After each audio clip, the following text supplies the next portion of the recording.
Hello friends, ఈరోజు cauliflower ఫ్రైని తయారు చేసుకునే విధానం మీకు చూపిస్తానండి. ముందుగా కాలీఫ్లవర్ను నీట్గా మనము శుభ్రం చేసుకోవాలి. నీట్గా ఏర్పరచుకొని దాన్ని కట్ చేసుకోవాలండి. ఎందుకంటే కాలీఫ్లవర్లో పురుగులు ఉంటాయి. పురుగులు ఉంటేనా పురుగులు చాలా చూసేదానికి చాలా అందంగా ఉంటాయి, కలర్ఫుల్గా. అందువల్ల నేను ఫస్ట్ కాలీఫ్లవర్ను నీట్గా కట్ చేసుకోవాలండి. కట్ చేసుకొని పెట్టుకోవాలి. ప్రతి ఒక్క చిన్న చిన్న మొగ్గలన్నీ క్లీన్గా చూసుకోవాలన్నమాట. చాలా అవి కనిపించవు, చూసుకోవాలి చాలా నీట్గా. అలా క్లీన్ చేసుకొని పెట్టుకున్నాక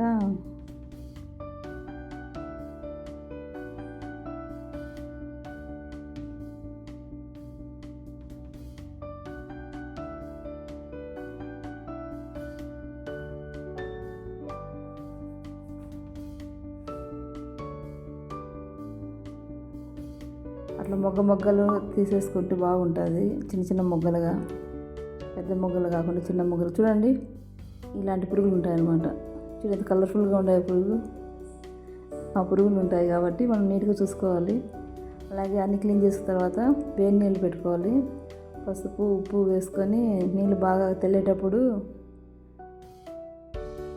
పసుపు ఉప్పు వేసుకుంటే దాంట్లో ఎట్లా పురుగులు కూడా చనిపోతాయి కాబట్టి నీట్గా తెల్లేటప్పుడు వేసుకోవాలి. వాటిని వేసి స్టవ్ ఆఫ్ చేసేయాలి. స్టవ్ ఆఫ్ చేసి మూత పెట్టేస్తే అవి నీట్గా స్టీమ్ అయిపోతాయి. మన పక్కన స్ట్రైనర్లో తీసుకొని వాటిని అంతా స్ట్రెయిన్ చేసుకోవాలి. ఇంకా మసాలాకు కావాల్సిన వస్తువులు: పచ్చిమిరపకాయలు 7 పచ్చిమిరపకాయలు వేసుకున్నాను నేను. మీరు కారం తగ్గట్టు వేసుకోవచ్చండి. కొబ్బరి, అల్లం వెల్లుల్లి, ధనియాల పొడి 2 టీ స్పూన్లు, కారం కొద్దిగా వేసుకోవాలండి. ఎందుకంటే ముందు పచ్చిమిరపకాయలు వేసుకున్నాం కదా, కారం కొద్దిగా వేసుకోవాలి. పసుపు ఆల్రెడీ వేసేసాం కాబట్టి పసుపు వేయలేదు. ఇంకా నూనె తర్వాతకు సరిపడినంత వేసుకొని జీలకర్ర వేసుకోవాలి. ఫస్ట్ నూనె కాగిన తర్వాత జీలకర్ర వేసుకున్న తర్వాత ఆనియన్స్ బాగా సన్నగా ముక్కలుగా తరుక్కొని వేసుకోవాలండి. నేనైతే ఒక ఆనియన్ వేసుకున్నాను. మీకు ఇష్టమైతే 2 కూడా వేసుకోవచ్చండి. టేస్ట్ మట్టి వేసుకోవచ్చు. ఇంకా మసాలా మనం పేస్ట్ చేసి పెట్టుకున్నాం కదండి, ఆ మసాలా అంతా వేసుకొని బాగా నూనె పైకి వచ్చేంత వరకు తేలేంత బాగా నూనె బాగా మిక్స్ అయిపోయేసి బాగా వేగితే ఆయిల్ అంతా పైకి వస్తుంది. ఇంకా మసాలా ఉడికేదానికోసమని కొద్దిగా నీళ్ళు పోసుకున్నానండి. కొద్దిగా ఉప్పు ముందు వేసుకున్నాం కాబట్టి ఉప్పు చూసుకొని వేసుకోవాలి. కాలీఫ్లవర్లో వేసుకున్నాం కదా నీళ్ళల్లో, వేడి నీళ్ళల్లో, అది చూసుకొని ఇప్పుడు మసాలాలు వేసుకోవాలి.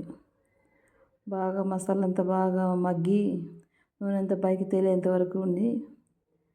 ఇప్పుడు మనం స్ట్రెయిన్ చేసి పెట్టుకున్నాం కదా కాలీఫ్లవర్ ముక్కలన్నీ వేసుకొని బాగా కలిపి పెట్టుకోవాలండి. బాగా కలిపి పెట్టుకుంటే బాగా మసాలా ముక్కలకు పడుతుంది. కాలీఫ్లవర్ ముక్కలకి బాగా చపాతీలకు కానీ పుల్కా, పరోటా, ఇంకా దేంట్లోకైనా సరే సూపర్ టేస్టీగా ఉంటుందండి. ఇంకా మనం రైస్లోకి అయితే పప్పుచారు చేసుకొని వేసుకుంటే ఇంకా టేస్టీగా ఉంటుంది. ఇప్పుడు 2 టమాటా ముక్కలు తీసుకొని తరిగి దాంట్లో వేసుకున్నానండి. లాస్ట్ వేసుకుంటే బాగా టమాటాలు మసాలాలు ఎగుతాయి కాబట్టి కొద్దిగా బాగుంటుందండి. ఫస్ట్ వేసుకుంటే మిక్స్ అయిపోతుంది, కొద్దిగా వేసుకుంటే ఉప్పులు అట్లే ఉంటుంది టమాటా. అందుకోసం నేను లాస్ట్ వేసుకున్నానండి.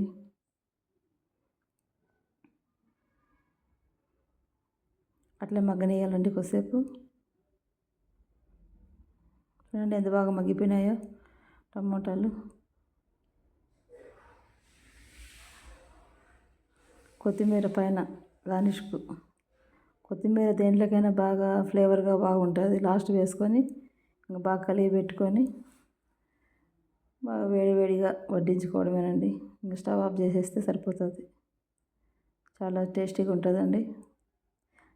ఈరోజు నేనైతే కాలీఫ్లవర్ ఫ్రై దాంట్లోకి పుల్కాలు చేసినానండి. 2 పుల్కాలతో నేను టేస్ట్ చేస్తున్నాను. మీ ఇష్టం, మీరు చపాతీలకైనా తీసుకోవచ్చు, లేకపోతే పప్పుచారు అన్నంలోకైనా తీసుకోవచ్చు. దేంట్లోకైనా సూపర్ టేస్టీగా ఉంటుందండి. మీరు ఒకసారి ట్రై చేయండి. Please watch my channel, subscribe.